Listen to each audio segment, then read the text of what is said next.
What's up, everybody? Welcome back to the PFF NFL show. It is a In the Trenches episode here, post-Week 4. So we've got all the Week 4 matchups in the books, and myself and Ollie Connolly, who you see on the screen there from the Read Optional, are here to break down some impactful trench performances.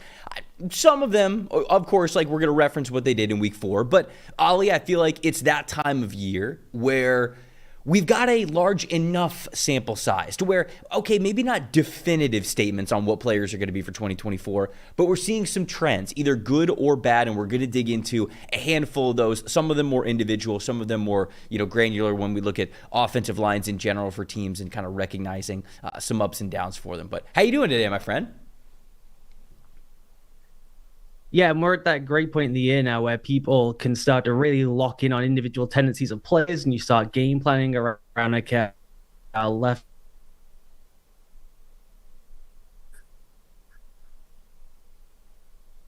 Schematically to maybe succeed with, struggle with, and so you really start to see teams lock in, and you get these really wild variances now week to week between guys. You think you're having a really good year, and they just put up a dud in 1 week, and then you get to dig in and go, okay, has someone solved something? Was there a health issue? Or did they change something up in the way they wanted to attack a team? So this is like the really, really fun part of the year where we start to figure out, was it like just one of those freaky early starts for someone? Does it look more sustainable because people are throwing new things at them and they're still succeeding? So this is like the really, really fun part of the year to dig into things. Yeah, I think the next couple of weeks specifically are going to be those big time discovery weeks where, you're just trying to take in as much as possible through the first 3 to 4 weeks of the season. But even then it's like, oh, wow, okay, like week 2, this defensive line was really good. Like you mentioned, oh, week 3, this offensive line was really good. That might not be sustainable. That might have just been a certain matchup where they were doing something a little bit different.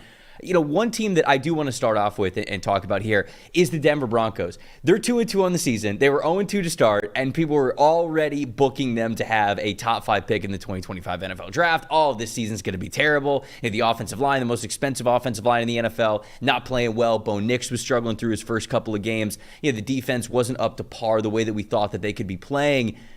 And now they're sitting here at 2-2. They got wins over the Buccaneers. They got wins over the New York Jets. And so at least the team's feeling a little bit better. But even through the ups and downs for the whole team, Ollie, it feels like this defensive line, specifically with the Broncos, is playing well. And Zach Allen's having a great year. I wanted to give him some recognition through the first 4 weeks of the season.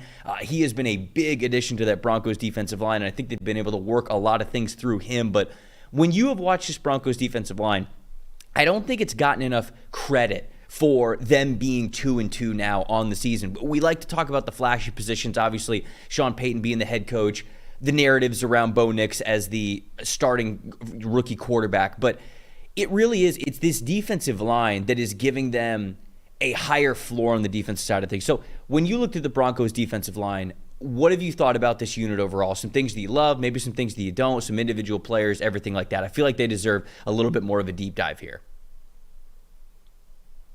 Yeah, they've been really, really good. I mean, the interior, those 3 guys they kind of roll through, Zach Allen, DJ Jones, John Franklin Myers, have become one of the most like fun watches you can have every week. And the thing I love about them just as a group defensively, the entire defense, just in watching them, it is like everything you want to see when you turn a team on, for me at least defensively, which is like just smooth and controlled in the secondary. Everyone knows their jobs. They kind of are running at like a normal speed. And then it's just a hand grenade in the middle of the line of scrimmage. It's just everything is erupting, guys attacking from different angles. And I think to your point, a lot of this, and I am a huge Vance Joseph. I think he's a really talented, clever, creative play caller, designer, all that stuff. And they throw everything at you. We know that, right? He's going to throw all the pressures, the sims, the blitzes, the works. But they've just been really impressive up front. I think it kind of gets knocked to the side that it's, well, Vance must be doing that. They got a good cover corner. The safeties have played really well. So that must just be, scheme, and then it's all cleanup stuff from the defensive line. And there's good reason to that too. That deserves a portion of the pie, but they've just played really, really well. And there's a relentlessness to them. Everything is tied together so well. Allen's got a lot of the numbers, and he's been really impressive in terms of just pressure rate. And I think his game's evolved slightly, which is interesting. But just as a unit, they rush so well as a collective. You've got Cooper off the edge. I mentioned Jones and Allen. They flatten people on early downs, and they're able to go and tee off on later downs. So it's just like a really well-honed, coordinated, airtight group. Yeah, I do agree with what you're saying there. It feels like the timing is great for this group. I mean, when I was watching the Jets game specifically this week, when I was sort of studying them, it felt like the timing of when they were switching gaps, or when people were slanting, or when there was some sort of maybe a singular stunt. I saw a couple of pirate stunts with them, which we talked about on this show last week, which is where you have two defensive linemen slanting one way and then one looper around. Normally it's, okay, one defensive lineman and one looper around them. Pirate stunt, okay, it's a little bit more of you get two guys in there and then one guy looping around. But Ollie, I can't remember which rep this was specifically. I wish I had the timestamp for people to go back and look at, but I even remember watching one of those, two-player crashing stunts, those pirate stunts, where they had the defensive end and the defensive tackle crashing down. They not only had the defensive tackle also looping around, but then they also had the linebacker coming in like as a second delayed looper, which was really fun to see, because again, that just was another time that I wrote down on my notes, timing. This team understands the timing of things where it's very later. It's like a fantastic play caller on the offensive side of the ball, right? Ben Johnson, I thought, did a really great job of this 2 weeks ago, certainly last night as well, where, and it's probably shortchanging him, it's probably been the last couple of years, where it's not just, okay, how do I get one guy open? It's sort of, how do I get multiple guys open? Okay, this is the guy that's going to be open within the first 1 second of the play. This is the guy that'll be open within, 2 to 3.5 seconds of the play. And then this is the player that will be open from 3.5 seconds to 5 seconds in the play if we get there. And you sort of layer them, and the timing feels so perfect for these offensive concepts. It feels like the Broncos defensive line, where you look at the depth chart and you don't go, all right, I'm not fearing any of these players. It's not a Chris Jones, it's not a Dexter Lawrence, it's not a Nick Bosa, Myles Garrett.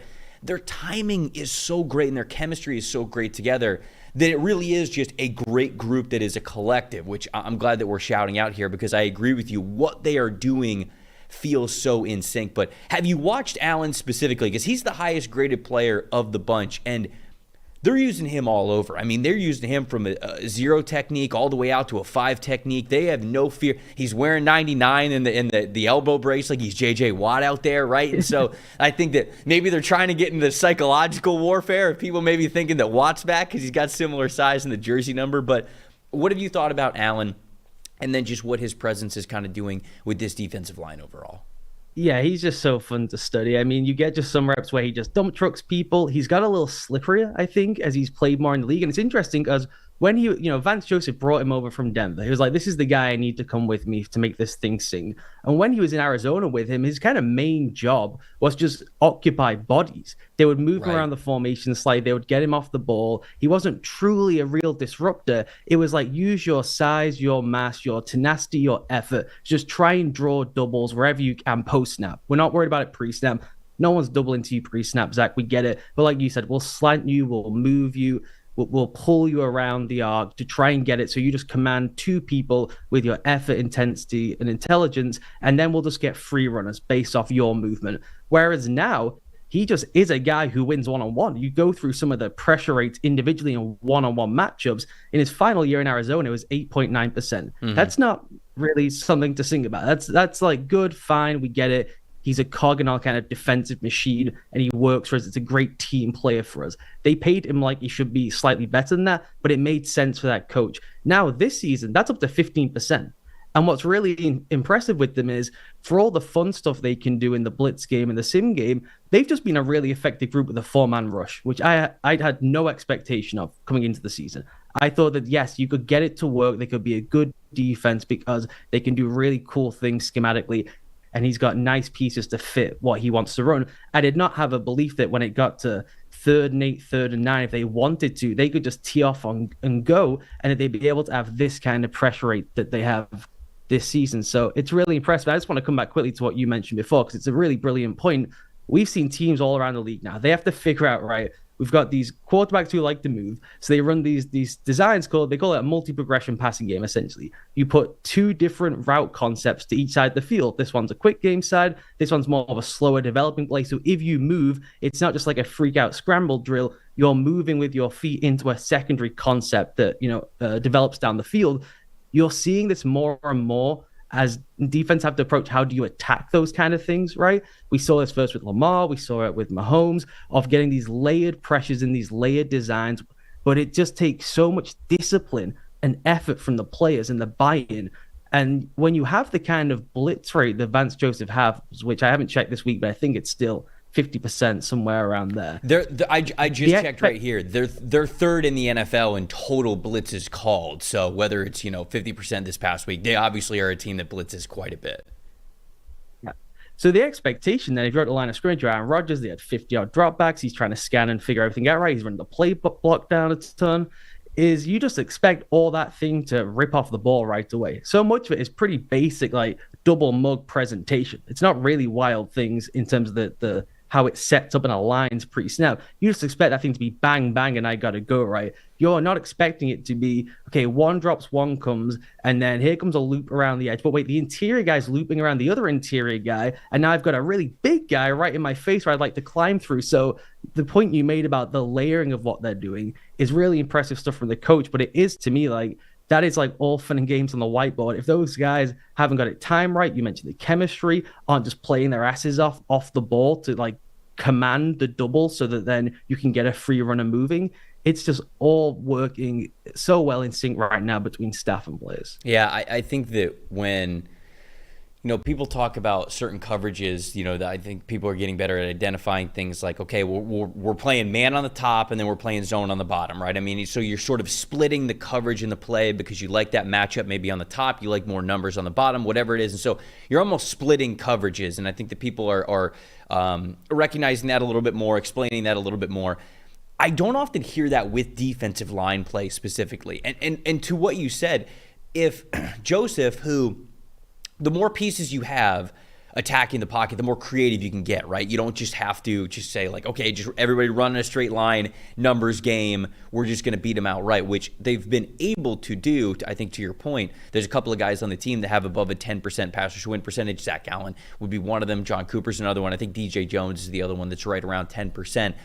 You can get pretty creative where, like you said, almost you're running one sort of stunt concept to the right side of the defensive line, and then maybe like a smaller version of that, or maybe something that's just like a straight up rush on the other side. And so that puts so much stress on specifically, I think, the center and the quarterback to try to identify things pre-snap, absolutely, but also post-snap, right? Because then you might go, all right, well, they've got more numbers over here, so we're going to slide protection to the left because they've got more numbers this way. But then as the center maybe takes his first 2 steps over here, he's realizing, wait a second, we've got a stunt concept to my right, and I've got to pick this guy up. He's coming in. I've actually got to step in here, and then something might be a little bit layered the other direction. Vance Joseph's experience as a defensive coordinator is really showing up here. Now, I think my final question for you and just kind of how you've seen the Denver defensive line playing, I understand the phrase, if it ain't broke, don't fix it, right? Until somebody figures it out, you probably want to keep making your fastball your main pitch here. But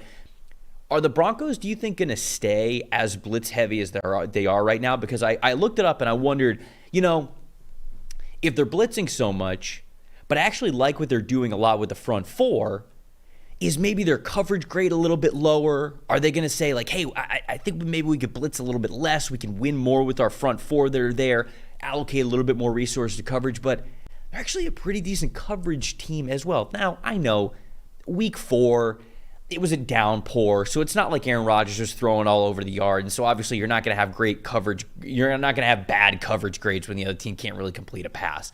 But even with that being said, do you think that the identity of this defense and this defensive line is always, or for the most part throughout 2024, going to be predicated on that blitz? Is that just a Vance Joseph DNA thing, or is the front four maybe playing well enough to, you could see them back off the blitz a little bit and maybe trust that front four a little bit more. Yeah, I think it's who he's going to be, and what is when you see just like a blitz rate and they blitz a ton, you kind of have to tie it to how often do they sim and how often do they get into looks they want to blitz anyway, because you want at least the perception for the quarterback, the center you mentioned, to assume blitz is coming. When you bail out, those guys who just go 4 down and go have an advantage because you've been able to manipulate and set the protection in a certain way, or sow some seeds of doubt in the mind of the quarterback. Sure. and the center and whoever else is in protection. So you still need to have that level of like expectation that it's arriving to help the guys out. What I do think it allows them to do is have just more of a change up midstream if things are going wrong in a game. If someone's just picked it up perfectly, they're just getting roasted, but when they're sending heavy pressure, to feel more comfortable saying, let's take a quarter and back off a little bit. Let's play more coverage. Let's maybe show it and drop out, which is just not something I would have expected would be in their bag previously, and isn't really something Vance has ever been like liable to do. His answer's always just been, it's not working, gas down, we send it more. I think when you see the way they're playing and how good, particularly Cooper's being off the edge, and Benito's being like one of the most variance players in the league. One week looks excellent, next week looks like he can't play. It's just classic undersized edge rusher stuff. There should be more confidence, I think, that they can do that. But when that's your core identity, and one of the main things they do is make you just wash out eligibles all the time. We're going to crowd the line so much that you just have to keep 2 extra guys in. And it's the secret sauce, Trev, that we should come back to at some point in the league right now. The amount of people whose like base design is one mugged guy stood wherever the back is, that mugged guy is going to stand there, and we're going to bring some pressure from the edge. Usually just they creep a guy down, everyone's blitzing the slot a ton, or you send him, a bit of a disguise to put those backs in a bind. The bind these backs from right now, it is like the great differentiator between the offenses right now. Guys who can pick up that 2-scan go, Saquon, Karen Williams, these kind of guys, and people like when you watch the Jets and everyone's just lost and all over the place, even just having that doubt, right, means, well, now we're taking eligibles out of the game, so now our coverage is probably better because we got more guys back there than they have. And if those guys do release out late, or have at least set the protection, when we're allowing our guys who are really great effort players, I mean, there's talent there. Cooper's really talented, I think, but they are unbelievable effort, second surge, rush, stick to it guys, that you can just have way more success doing that when it's just 4 go, right? Because you at least made the offense believe that you're going to keep sending pressure. So I like it as if we get in trouble one week, if Bo's playing well and we're in a rhythm and we can back off for a little bit, I do like that as a change up for them. I don't think there's like a need to try and start shifting it slightly right now when it's being so successful. Yeah, no, I think that's a really good point. Maybe not, okay, we're totally going to get away from what our identity is, but we're comfortable switching things up, which I think really important, certainly when you talk about really good defenses going up against really great offenses. Before we move on, because we're going to talk about the Packers defensive line as well, we're going to talk about what the 49ers offensive line did. We'll get to that in a second, but I did want to have you sort of elaborate a little bit, because you brought up mugged looks and double mug pressure and things like that, and you've talked about sim pressures as well, as you're kind of explaining that there, just because I want people to understand defensive line play a little bit more. Dig into that a little bit deeper. Like, talk to me about, okay, what does that look like? Kind of sort of explain, like, all right, this is what a mug look looks like. This is when you said the relationship between where the back is in the backfield and how that's sort of a counter there, and what Vance Joseph and other defensive coordinators like Flores and like Todd Bowles will do when they dial up this pressure and this sim pressure. Walk me through kind of what those terms mean, where these guys are aligned, and sort of what it means for the defense and the offense if it succeeds. Yeah, so different guys have different definitions for some of this stuff. So this is just kind of like how I've learned it and how I've taught it and coached it and stuff. So most basic definitions would be 6 guys attacking the backfield. Any look would be a blitz. 5 guys attacking the backfield would be some kind of pressure. And usually if you're doing the 5 as a pressure, you would have a zone in the backfield. And that's why you hear the term zone pressure. It's a pressure with zone coverage behind it in some sense. A creeper, which is the one we've not really got to, but was really in vogue in the vocabulary of football, right? The last couple of years. Right. Would be sending 4, but having an unexpected dropper is how I would phrase it. So someone on the line of scrimmage you would expect to go at Rashawn Gary, the things that kind of drive fans bonkers when they see like their top defensive lineman drop out. The line is expecting him to come, so they're allocating resources to. There's the really good one, and you bring someone from somewhere else you weren't expecting, a defensive lineman, a secondary player, a second level defender, something like that.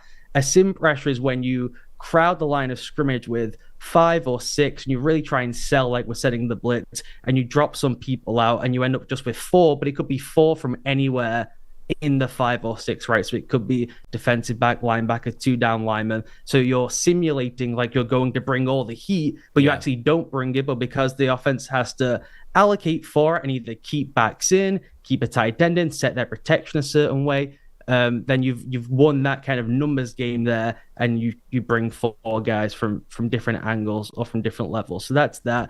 Mug stuff, I think most people by now understand. That's just having a guy stood up in one of the gaps, traditionally somewhere in the interior. A gap would be the most common. You can have someone mugged out on the edge. Isn't really all that effective. If you stand a safety down there, it's pretty clear he's probably coming, unless it's Harrison Smith and a really special player.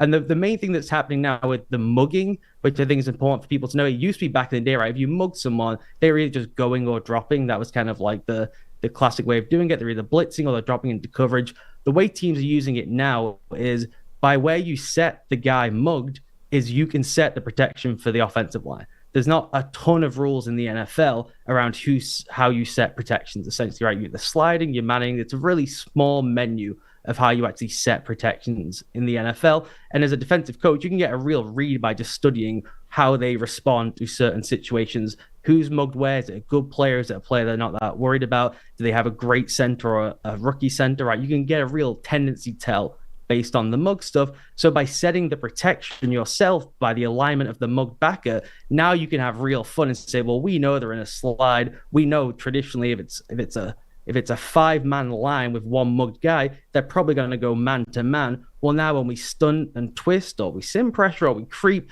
we know what they're in, and so we know how to attack it really effectively. So that would be kind of like the top line stuff. There we go. That's beautiful. And that's totally perfect. And I think that people who listen to this show obviously want to hear us talk about the players that are playing well, the defensive and offensive lines and everything that are playing well, but understanding the game a little bit more. Selfishly, that's why I'm on this show, because I know you can explain it better than I can. So I love to have you dive deep into that. The last thing I would say, when you're crowding bodies like that, right, you're keeping extra guys to protect. That's what I'm talking about with the back. So much of NFL protection, they make the back scan for 2 people. It's really unfair, but it's the only real thing you can do, right? There's more depth in the backfield, and everyone has different rules. Do you pick up the interior guy? Do you pick out the outside guy? Usually, because now everyone knows someone might be dropping, someone might be going. You give them a 2-for-1. You read it out, you scan, you go pick up the guy who arrives. It is just so difficult for these guys. And people got away from that being like at the forefront of scouting, totally understandably, right? Because we want interchangeable runners, got to be a threat in the pass catching game. We bump it down what we need from these guys. Now we're back to a heavy formation, play action, run heavy league, and everyone's simming and creeping and mugging and attacking. And all of a sudden these guys are in blenders in pass pro. It is like a massive, when you watch these teams now, it is a night and day difference between the guys who have backs who get that stuff and the guys who don't. So if you're lucky to have Zach Moss, Saquon, and Josh Jacobs, it's like a major difference maker for these offenses now. Yeah, no, it's a big part of scouting that I think a lot of people just forget. Like when they think about third down duties or pass blocking, they just go like, yeah, okay, like he's good at that, so it's just like a little bit of a bonus. But honestly, you look at, again, guys like Kyren Williams. You brought up Kyren Williams for a reason. When you watch Kyren Williams at Notre Dame, he is smaller, but he gives you everything in pass protection. And to have him back there next to Matthew Stafford, it's not quite like having an extra offensive lineman in there, but you have faith that he can pick up one of those guys, like wherever a mugged backer might be or somebody who might be creeping a little bit late. You trust his eyes, you trust his feel to be able to get from one side of the line of scrimmage to the other and really help out where help is needed most. And so I agree with you. I think that that's a really good scouting note as well. Don't just have pass protection for running backs as some like throwaway, especially when a guy's really, really good at it. That could be the difference between, getting drafted in round 5 or 6 and going maybe undrafted. And you go, how did this guy get drafted? He barely rushed for anything in college. Well, if he could protect the quarterback, that could be a big reason why. We wanted to jump into the Green Bay Packers, and we will do that in a second. But what's the best part of football season? It's checking out the post-game stats, right? Which wide receivers scored more than 2 touchdowns, which quarterbacks threw for more than 350 yards. If you think you can pick what will happen before kickoff, then you got to play Pick 6 from DraftKings, an official daily fantasy partner of the NFL. Download the DraftKings Pick 6 app right now. Select between 2 or 6 players. Choose if they will have more or less of a certain stat, and it is that simple. There you go. For the first-time Pick 6 players, you can check this out.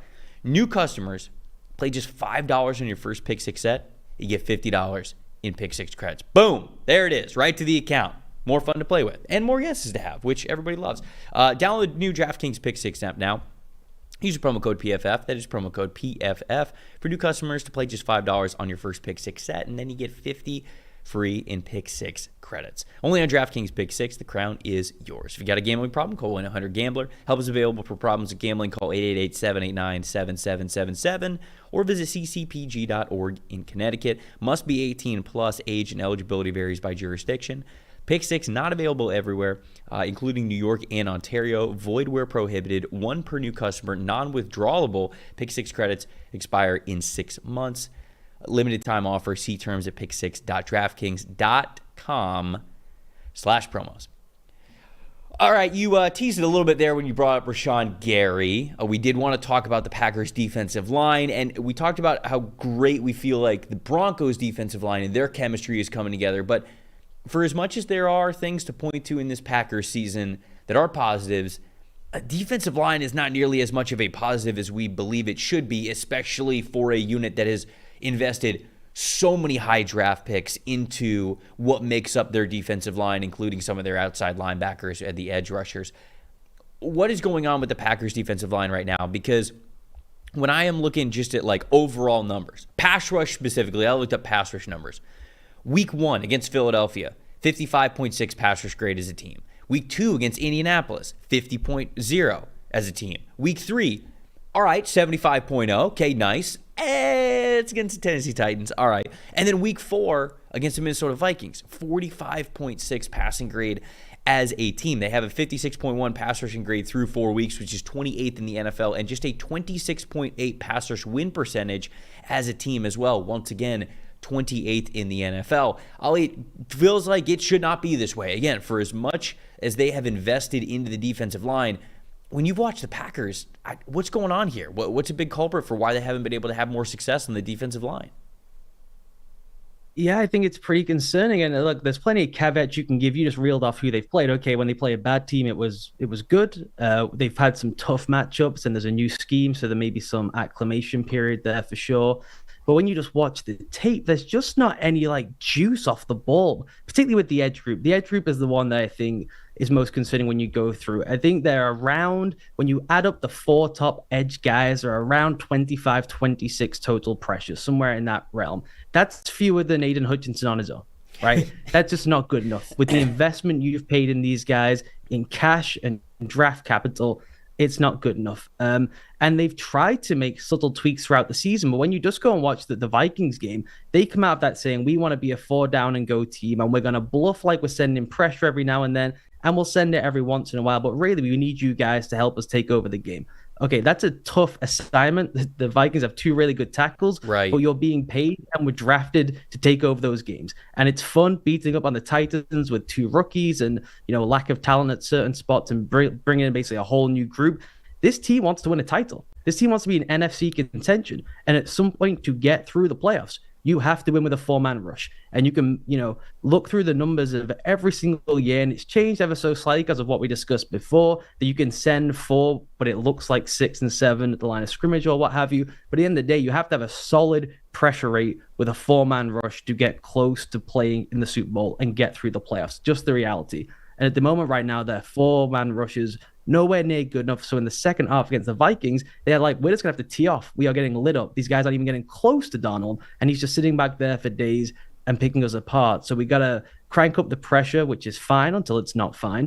And I just think when you look through kind of the rumblings underneath the surface with some of the figures, and when you watch the film, there's just a real lack of like boost, torque off the ball. Gary's a concern we mentioned. Van Ness to me is a real concern. They've walked through with Enigbari, which has been a problem. Preston Smith has shown some signs, but nowhere near the production for the cap amount, right? So it's concerning. Yeah, I look at when I was watching the defensive line, Gary's still got the juice, but it's hard to find players outside of Rashawn Gary that are really able to just be big-time threats like the second the ball is snapped. Preston Smith, been doing this for a long time. He's got some veteran savvy to him, but even watching him, I remember going back to week 1, I was watching that Eagles game, and there's a couple of reps where he would actually win. Like he would beat his offensive lineman. He would get by him decently quickly. And then I understand, like Jalen Hurts is kind of a mobile quarterback, but to win as quickly as he was able to win and then not really be a threat to bring the quarterback down. Like all of a sudden, yeah, there were a couple of reps I'm remembering off the top of my head where, Jalen takes off and he gets out of the pocket and everything, and Preston's like trying to get after him, and there's just no chance that he's going to catch up to Hurts. And maybe you could say here, well, all right, that's a little bit unrealistic, but there's a difference between what Preston Smith was able to do in the past versus sort of what I've seen from him so far this season. He's just not winning and then getting to the quarterback quickly enough. It's just a little bit slower with him being 31 years old. And so I think age is catching up to him a little bit. You mentioned there's been flashes. It hasn't all been bad, but I think the phrase lack of juice, it really shows up here. And going to Van Ness as well, this was a player who Green Bay drafted, I think, for their defensive scheme that they were running previously. Like not Halfley's defense, but more of like Barry's defense, where it was this 3-down, multiple, like we're going to be like a completely amoeba defensive line. You don't know where anybody's coming from. All the defensive linemen we have a weight threshold. They have an arm length threshold. We can play them at so many different spots. And I think Van Ness was really alluring to them because he was somebody out of Iowa who he started out as an interior defensive lineman, and he sort of got on the field early at Iowa as an interior defensive lineman. He was a little bit lighter of an interior defensive lineman. If I remember correctly, he was kind of playing around like 285, 290. And they lost a little bit of weight, and they said, okay, we're going to make you an edge rusher because we feel like you've got a lot of speed to power potential here. You got some good first step juice, so we're going to put you out on the edge. And he was fine. I think he was good at the college level, but he didn't have a ton of production. Then he goes to the combine. He doesn't exactly test as well as we thought he was going to. You and I were chatting about this pre-show, and I was like, wait, didn't he test super well? And sort of. I mean, he had a really good 40-yard dash. He ran a 4.58 40-yard dash, which is 90th percentile for edge rushers. But then 31-inch vertical jump, that's 23rd percentile. 118-inch broad jump, that's 61st percentile. The cone drills were obviously nice for a player that was above 270, but it's not like he showed up at the combine and we went, all right, very easy. This guy's going to stand out as an athlete at the NFL level. And to your point and what we were talking about a little bit earlier, he might think he's a better athlete than he is. And now those were your words. I'm using your words here, but it kind of feels like that with him because he was able to win with speed to power pretty easily at the college level. And I still think he's trying to do that in the NFL, and he's just getting stonewalled. And so now we're not seeing really much of a counter from him. But yeah, Van Ness, Gary, Preston Smith, dig into those guys a little bit more because it feels like it's concerning here for them. Yeah, and when you just look at the raw figures, and this includes the interior guys too, but I think when you watch them, it becomes really evident that like the concerning part is there's just no collapse or compression of the pocket from the outside parts, which is tough on the interior guys too. And they're running a lot of stunts, and they've maxed the blitz rate in certain weeks, and it just feels like they're trying to do maybe too much with everyone in one go. And maybe you want to coach that way and you throw it to everyone in week 1 and you hope by like week 17 it all clicks. I can certainly understand if that's like the viewpoint of what they're taking. But when you just look through the individual players, Van Ness is the one that is just puzzling to me. The usage and then just the individual stuff. Yeah, when I watch him, and he could become a good player. There's certainly players who've had slow starts and can end up being really talented guys. And there was some talent you could see there at the college level you mentioned, just as like an out to in pincer run through your chest guy. You could see where teams would say, okay, we can just plant him out there 20 snaps a game early on in his career, right? We at least will get that compression. We can build a group around him. Maybe he's not a superstar, and hopefully we can add some things to his game year 3, year 4, year 5. The light goes on and we've got an every down, competent, maybe very good player. I could see that was like the idea with him. Now when I watch him with the Packers this season, he's trying to hit people with these like hezzy moves and these stutter steps. And it's like, who is this guy? Who thought this was a good idea? He doesn't have like there's no oomph off the ball with the guy.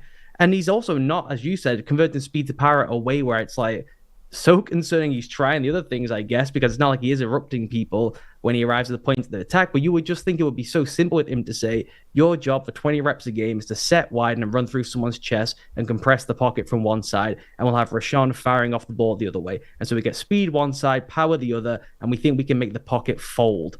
Just, basically doing that, and we can maybe do some more creative, cool things around those two basic principles that we have. And yet he's coming off the ball and trying to be like this really nuanced, different, twitched up rusher. That he just isn't that guy in the NFL. I don't know if he thinks he's a better athlete, what they've asked him to do, asking him to do too much, adding different things on.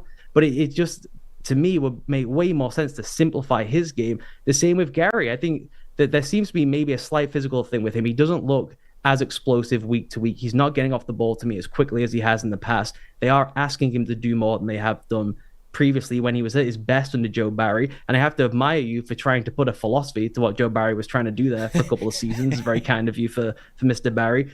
But what he did best, Joe Barry, was say, your best thing is running through a guy's face and trying to drive inside their arm. I will set you wider than I traditionally would do, drive you on an arc, and you can just attack into the face and the feet of the quarterback. That's what you're going to do. And if you don't get there, you'll dump truck someone and we'll pin someone around you, and we'll get a second guy rushing around to close out the quarterback and flush them to their left. That was like a really basic thing they did with Gary. The numbers went through the roof. The performances went through the roof. Why you would ever want to mess with that after handing the guy the contract, I have absolutely no idea. I get wanting to evolve the defense, put your own style on, but the rest of the group is nowhere near at a level where you'd want to ding your best player, who is one of the best players in his position in the NFL, make him slightly worse to this year having a pretty, he's struggling to start the season, to try and help out the collective when those guys aren't anywhere near at that level right now. So when we criticize on this show, we want to come up with solutions, right? We solved the Mazi Smith problem last week before Thursday Night Football. They watched the show. They heard us talking about Mazi Smith and how he hasn't been good at run defense. And you and I were on here and we were talking about, hey, maybe an attacking style is better for him just as a run defender. Not saying, all right, we're going to put you at shade nose, or we're going to pitch you as a three-tech defensive tackle. Not this, all right, we want you to hold the line of scrimmage type of thing, but we want you to defend the run by attacking the run. And what did he do against the New York Giants? Well, he made John Michael Schmidt's life a living hell, and that's exactly what he did. And I think it is really funny, as like sort of like a side point, Ollie. I went back and I watched that game because I was like, holy cow, 88.5 run defense grade from Mazi Smith. Like, that's career high. It's not even close career highs for him, which is great to see. So I had to go back and watch the film for it. There are multiple reps where Mazi, it is a run play. He is defending the run.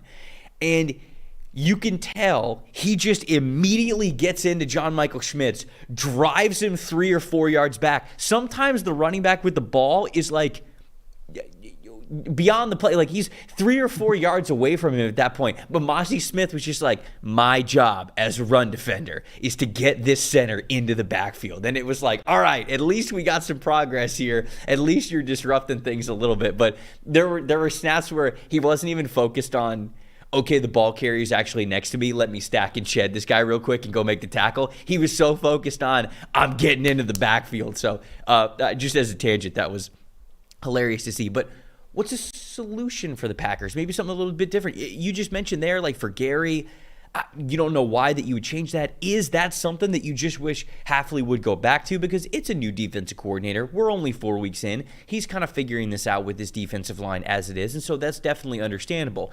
But now, again, you've got a 4-game sample size of most of what you're doing is not working. Certainly to the standard that even a guy like Rashawn Gary has had before in this league. So is it sort of, would your suggestion be, hey, let's refocus what we're doing on this defensive line, make Gary kind of that focal point again, have him tee off, and then we'll figure things out with the rest of the guys?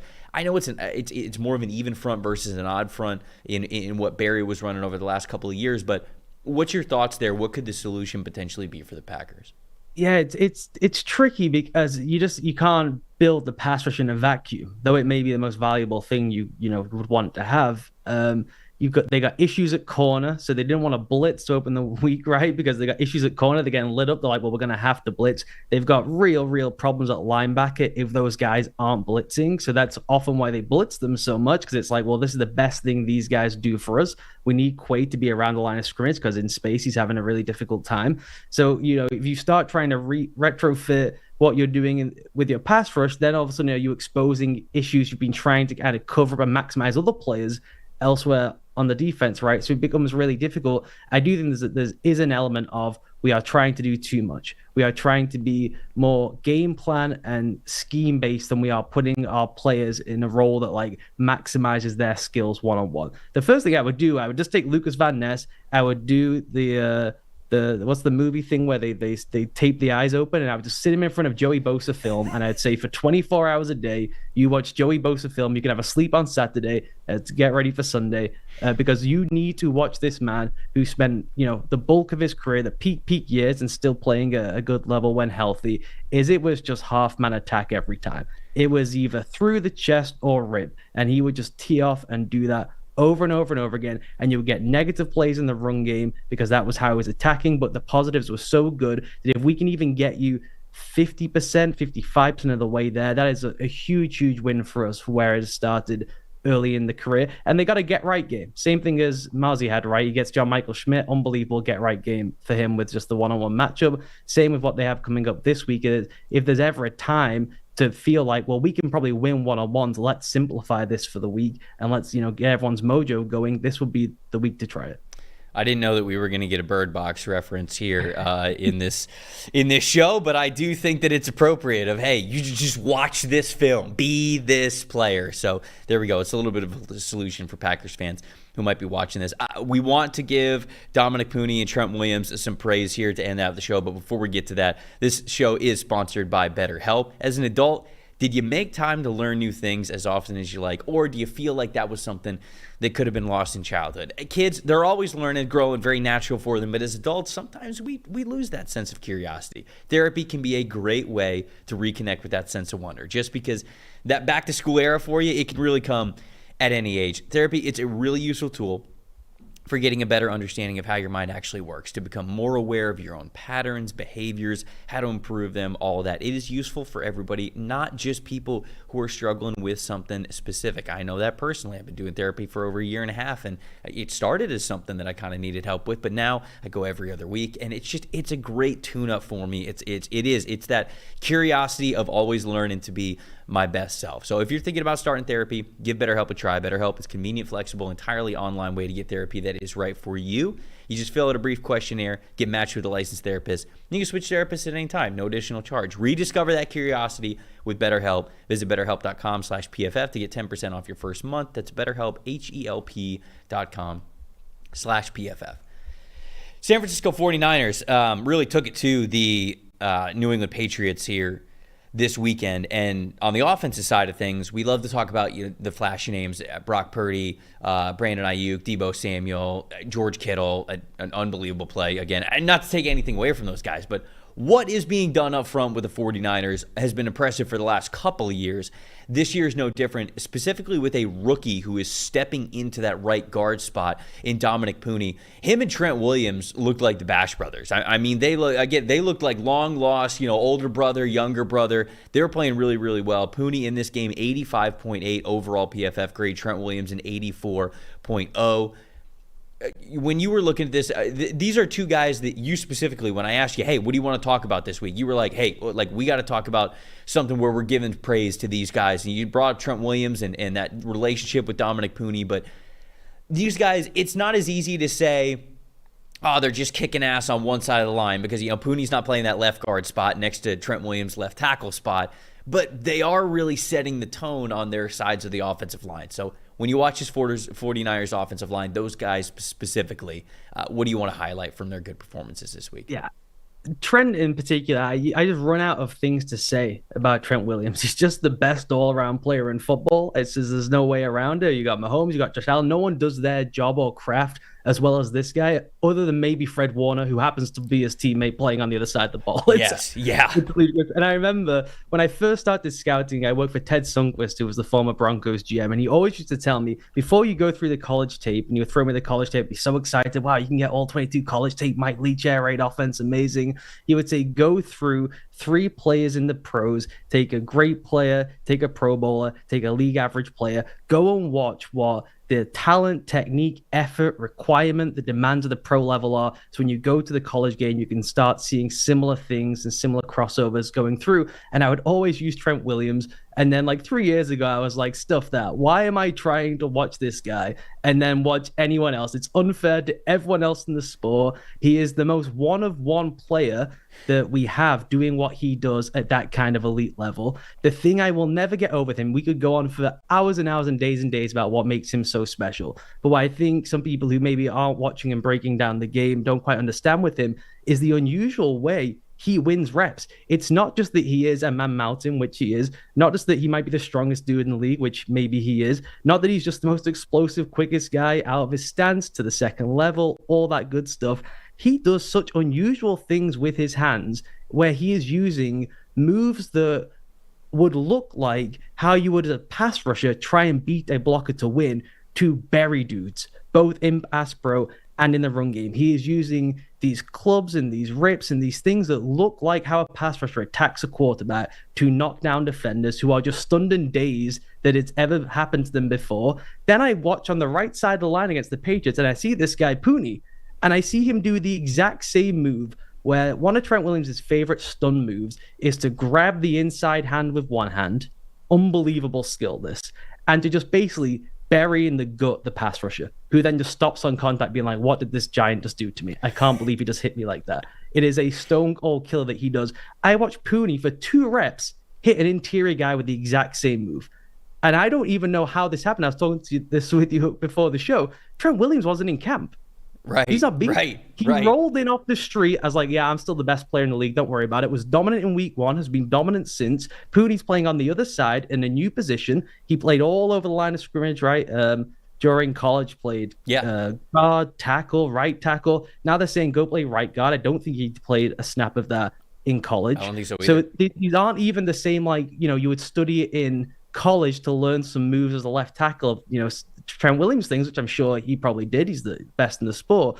So he's still using a different hand and foot movement to try and perfect these things in the NFL in the 4th week of his career. And the thing with Puni, I don't know if you felt the same thing, he is just so smooth and almost casual with everything he does. He can drive people off the ball really well. Him and McVitz working together as a combo is beautiful. He's a really good puller across the formation, but there is just like a calmness and a stillness to how he goes about his work as if he has been around for a long, long time. And I know people say the Niners will cycle through guards and they can just find these guys, and maybe there's some element of truth to that because of the style of scheme they run, the pieces they have. He really does have this kind of like, you know it when you see it, like feel to the game, the stunts, the twist, all that pickup stuff, knowing how to beat different guys, how to set up versus a power guy versus a speed guy, that is just in there somehow. And I think they've just hit on a gem there.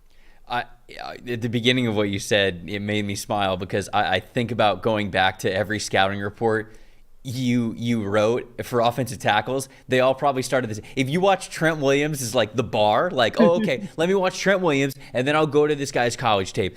Every single scouting report probably started with, he's not Trent Williams, but, and then it was just like every single offensive tackle scouting report probably started out like that. No, I think that it's a great point. Trent, to be as good as he is, it's not just about like playing offensive line play like textbook. Like you have to do things beyond the textbook when you are as good as he is. You have to make that position your own, if you will, like some of the best in the game who have played the position have. And I think the hand usage, I love the fact that you said, like, man, he attacks defensive linemen, and they're not used to that, right? They're often the ones where, okay, it's my job to attack, and then all of a sudden you got an offensive tackle who's attacking you. It's one of those reasons why I like Darnell Wright a lot coming out of Tennessee. It's because of that style. And there's some things that Darnell Wright obviously had to clean up when he was coming out of Tennessee, things that he still needs to clean up here in the NFL because he hasn't quite arrived to hit his consistency ceiling, I would say that. But what I loved about Wright was he'd take the fight to you. You know, these pass rushers, they'd get off the ball and they go, okay, on this rep, you know, I'm gonna give myself a little bit more space. I'm gonna give myself at least 3 to 4 steps before I start to bend, and I'm gonna attack the outside shoulder. They'd get 2 steps into it, and Darnell Wright would like short set it, and he'd be like, nope, and all of a sudden he'd put his arm into their chest first, and you could tell there were plenty of reps, I think, throughout that last season of him being at Tennessee, where edge rushers went, wait a second, you're allowed to do this? Like, what's going on here? I didn't think this is not how this usually goes. And so Trent Williams, he's just the best at it now with timing and patience and technique, hand precision. Dominick Puni, something that I noticed specifically, you talk about the smoothness that he plays with, the confidence in which this guy comes off the ball is also really, really impactful. And a little bit of the inverse of what we were just talking about with the Packers, and even a little bit of sort of like what we talked about with Mozzie Smith last week. Any sort of hesitancy at the NFL level in the trenches, you're not going to win the rep. You're just not going to win the rep. In order to win against NFL pros on either side of the line of scrimmage, you have to be giving it all you've got. And even then, it takes you being some of the best to really succeed at your job consistently. And when I watch Puni, especially this past week against New England, his get off, that first step is so confident. And I went back and I looked at it because I was like, I'm pretty sure he tested out pretty well as an athlete. And he did. Not only was he 84th percentile in height and 51st percentile in weight for an offensive guard, obviously it would have been bigger for offensive tackle. He was 76th percentile in vertical jump, 78th percentile in broad jump. So an above 75th percentile athlete at the position in how he is able to explode. Because when we talk about some of these combine drills, yeah, okay, some of them are more useful than others, but vertical jump, broad jump give you a pretty good idea of explosiveness, right? You are, think about it just like the practicality of jumping. You are loading up on your quads and you are just exploding up in the air for a vertical jump, or you are exploding in one direction for a broad jump. That sort of helps you understand what kind of explosiveness this player has when he's getting out of his stance, when he is starting at zero. And Puni testing out well, really, in that aspect, shows up on his tape for how well, especially when they ask him to climb to the second level, which I saw him do multiple times against the New England Patriots. You obviously have zone concepts as well, specifically outside zone, where if you're in your stance and you got to fire out one direction to really beat the defender to a landmark to be able to wall them off and create a rushing lane, that's needed. I saw that from Dominick Puni. And you mentioned, too, just like the hands. He's getting more consistent with the hand usage. So this little tag team here, man, I know it's not as easy with the narrative, because if you would have played left guard, it'd be like, oh, left side of the offensive line. It's the Bash brothers over there. But it is still worth appreciating nonetheless.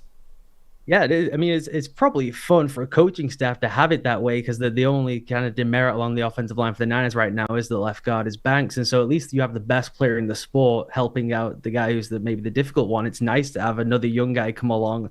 Really, how about the other side? And the thing with Puni is they're not giving him like easy assignments. He gets really tough looks. They don't flip the play very much in San Francisco based on what the defensive front looks like. Some teams who like base out of a stretch, wide zone type system will shift the play, based on how the front comes out. The Niners aren't about that life, partly because they got Trent Williams. So the backside cutoff is not difficult for them as it is for certain looks against other people. So he gets himself into tough looks, non-premium looks, because they just don't want to do that as a staff. And he's just, when I watched him, it was like there was like a cruise control feel to him, where it's like, this is not happening fast for him. This is like it's normal for him. You mentioned climbing to the second level, just a breeze. He's so quick out of his stance, the speed with his hips and how he snaps to the second level is like really, really high level type stuff. So it was just like a very, very impressive performance. He handed it to Akule a couple of times inside. Just not a fun day for that guy to be at the office. He was getting drilled off the ball,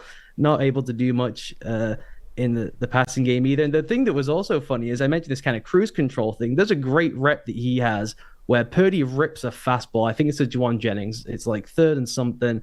They're basically backed up in their own half in the third quarter.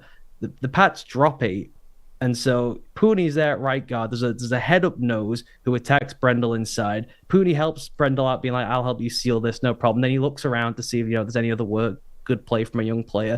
And he's looking around. He just stands up and stops. He's basically like, I don't know what I'm supposed to be doing right now. There's not really a lot going on. This sport's pretty easy at this level. I thought it was supposed to be really hard. But then out of nowhere, he just like explodes for no reason. The ball's gone to try and clean out someone who's, engaging with the right tackle. He just wants to hit people, but so he's got this like the edge you just love to see in a guy, right? Who really is up for the fight, perfect for them with their run game and how they want to get after things. But then he's just really in control and smooth with everything he does. So it is a really ideal blend you'd be looking for in the style they want to run as a guard. It looks so fun. It's only 4 weeks, but it's been a really impressive 4 weeks. Like they've really found something there. Well, that's a hat tip to their scouting staff, right? Because not only that mentality, but also like finding those players that are have the right mental makeup, the right physical makeup, and then also fit your system.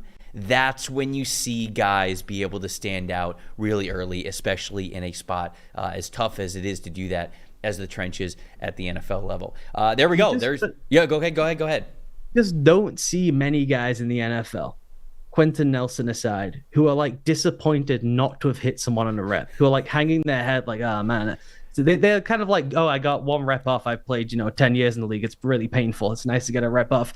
This guy is looking around being like, I am so annoyed that no one rushed me on that one. It's for a rookie, it's really, really cool stuff. It's the part of scouting that those little nuggets of like understanding how a guy is mentally, how they mentally approach something like that. I wish I knew that for every single player. It's a disadvantage that we have doing scouting sort of on this side of things, if you will, more the media side. But that's also when we point these things out in tape, when we go like, okay, you see the mentality, this dude loves to hit, this is just what he loves to do, that will mean a lot, again, especially when you are playing in the trenches. Make sure you go follow all of Ollie's great work over at the Read Optional Substack. Make sure that you subscribe to all of that and get all the content you possibly can, because as you can tell from these episodes, he does a brilliant job breaking all this stuff down. Him and John Ledger have some podcasts that they do multiple times a week, where we were just talking about it before we hit the show. They do these long, in-depth type of podcasts where you are really learning a lot about a lot of different players and a lot of different teams. If that is your cup of tea, which it absolutely should be, go check it out, Read Optional Substack, and get yourself a subscription there. Thanks, everybody, for watching this episode of In the Trenches. I'm Trevor Sikkema. That's Ollie Connolly. We will be back with you same time next week to do it once again for Week 5.